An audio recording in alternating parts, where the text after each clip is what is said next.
Olá, aqui é o Alisson e hoje eu vou comentar sobre o livro O Retrato de Dorian Gray, de Oscar Wilde.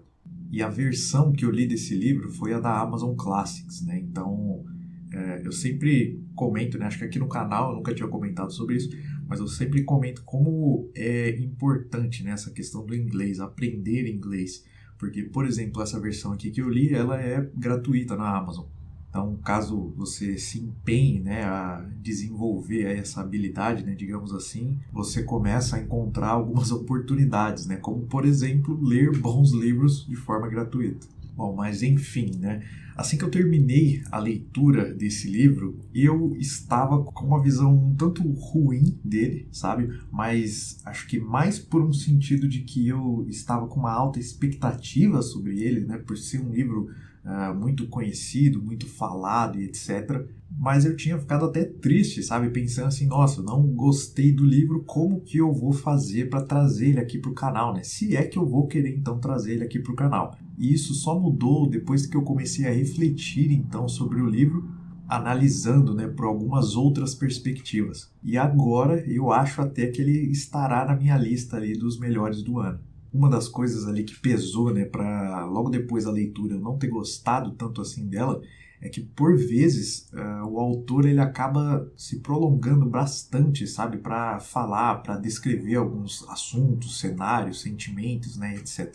E esse tipo de coisa é algo que ao longo do tempo ali vai me chamando a atenção, né, porém de uma forma negativa. Só que tirando isso, colocando isso de lado e parando para pensar então na mensagem, né, que eu acho que o autor está querendo passar aqui com essa história, daí todas as coisas ruins aqui, né, que você possa pensar ou tirar desse livro, elas não chegam nem aos pés, eu acho que da mensagem que o autor está querendo passar aqui para a gente. Bom, dando um resumo então sobre a história, o nosso protagonista é o Dorian Gray, que chegando recentemente ali a Londres, né, sem conhecer ninguém praticamente, agora que ele herdou, né, uma herança ali de um parente que faleceu, ele começa então a fazer algumas amizades, né, conhecer algumas pessoas, e duas dessas pessoas que ficaram muito presentes ali na vida dele, né, durante essa história são o Basil e o Henry, que são figuras praticamente opostas, né? Então, o Basil, que é um artista, ele fica encantado com a beleza de Dorian Gray e decide, então, fazer um retrato dele, né? Mais tarde, o Henry, ele vê o retrato ainda inacabado,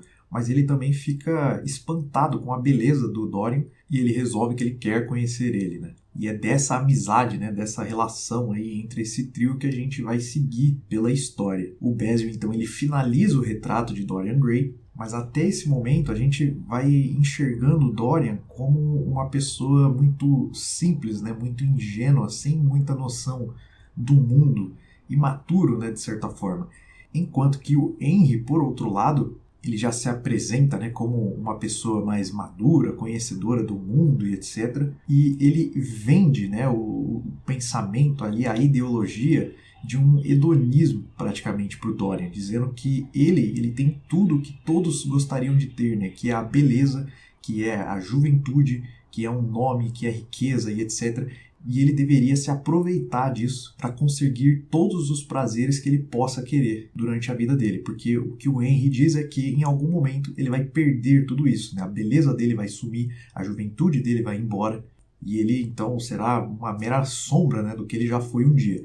E o Basil então ele tenta fazer um contraponto mostrando como a beleza de algumas coisas está realmente no fato de que elas nunca serão eternas, né? Só que no meio desse contraponto, o Dorian ele começa a ter então uma noção, né, real, um reconhecimento ali da sua beleza, da sua juventude, e ele pende para o lado do Henry. E é nesse momento que ele fica extremamente nervoso, né, com o retrato, porque ele diz que o retrato vai permanecer daquela forma, né, para sempre, ou seja, belo, jovem, etc., representando o melhor que o Dorian já foi, né, em algum momento da sua vida, enquanto que o Dorian ele vai envelhecer.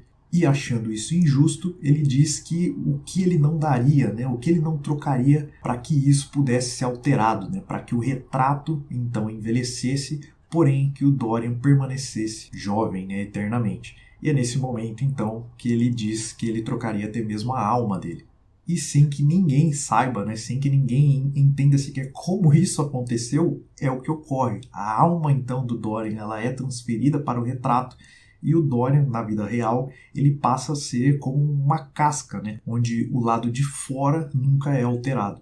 E ao longo do livro, então, a gente vai acompanhando essa deterioração, né, da alma do Dorian, já que ele passa a viver unicamente ali levado pelos prazeres, né, levado pelas vontades, pelos desejos. Bom, e tem algumas coisas aqui que eu gostaria de falar, porém eu acho que seriam spoilers, então eu não vou comentar aqui nesse vídeo, mas algumas outras coisas que eu achei interessante eu acho que eu posso comentar.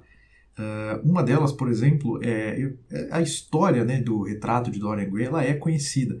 E eu sempre, não sei porquê, não faço ideia de onde eu tirei isso, mas eu sempre achei que tivesse então alguma espécie de demônio, né, alguma coisa assim, porque já que essa troca, né, da alma ela é feita, é como se ele praticamente vendesse a alma pela juventude, eu sempre imaginei então que na história tivesse algum demônio, algo do tipo para realizar essa troca, né, digamos assim. Só que isso não acontece. Eu até suspeitei ali, né, por exemplo, do Henry, como eu comentei, né, que ele é mais para esse lado hedonista, etc. Ele quem vende, né, essas ideias, essa ideologia, né, pro Dorian.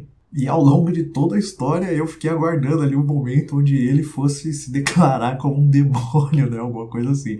Mas isso não acontece. Porém, o que eu achei interessante é que, por mais que o livro ele não se preocupe em explicar como isso aconteceu, eu acho que com o que a gente tem de informação, a gente já tira uma bela lição, né? Que é o peso, o poder que as palavras têm. Por mais que o Dorian ele não consiga explicar como exatamente aconteceu ali, né, a troca da alma dele pela juventude, ele e nós, né, os leitores, sabemos que foi no momento em que ele proferiu aquelas palavras, né, quando de coração, digamos assim, ele desejou que aquilo fosse verdade. Então acho que a lição que fica é que a gente tem que ter cuidado, né, com as palavras que a gente diz, porque as palavras também têm poder. E outra coisa que eu achei muito interessante aqui, que eu acho que é uma lição, né, que esse livro passa em relação ao peso, né, ao poder que as amizades têm em nossas vidas, né, no sentido de que nós devemos ter cautela, sabe, com as influências, né, que nós recebemos. O Basil ali, então, por exemplo, ele tenta servir como uma espécie de âncora, né, como uma espécie de base sólida, né, digamos assim, em relação ali a alguns aspectos mais conservadores, né, a algumas questões morais. Enquanto que o Henry faz o oposto, né? Ele mostra como tudo é livre, tudo deveria ser liberado. E o que a gente vê é que, por mais que em alguns momentos ali o Dorian ele se sinta balançado, né? Ele reconheça que ele fez algo de errado e aí ele pensa em retornar mais ali para o lado do Basil, por exemplo, né? Para o lado da ideologia então do Basil, a gente vê que ele vai se entregando, sabe? Cada vez mais ele vai achando razões, desculpas e qualquer coisa que possa fazer com que ele se sinta melhor para seguir nesse caminho aqui do Henry, né? Então eu acho que esse é outro ponto muito importante aqui dessa história, né? O peso que nós damos, a influência que nós recebemos das nossas amizades, né? E como nós devemos ser cautelosos quanto a isso. Bom, para finalizar, quando eu estava pesquisando algumas coisas, né, sobre esse livro, eu encontrei o filme completo no YouTube. Aí eu aproveitei para assistir, né? E eu achei legal porque o protagonista, por exemplo, quem faz o Dorian Gray é o Billy Russo, né, da série do Justiceiro, que eu, meu irmão, meu padrasto, né, a gente gosta bastante. Mas no filme eu acho que fica um pouco mais claro a questão da promiscuidade, sabe, do Dorian, né, essa degeneração dele, essa queda dele puramente ali em direção aos prazeres, né, aos desejos. Porque no livro existe uma espécie de salto, né? Então fica subentendido como o Dorian viveu a vida dele. Agora no filme a gente tem, claro, né, visualmente ali uma clareza maior, né?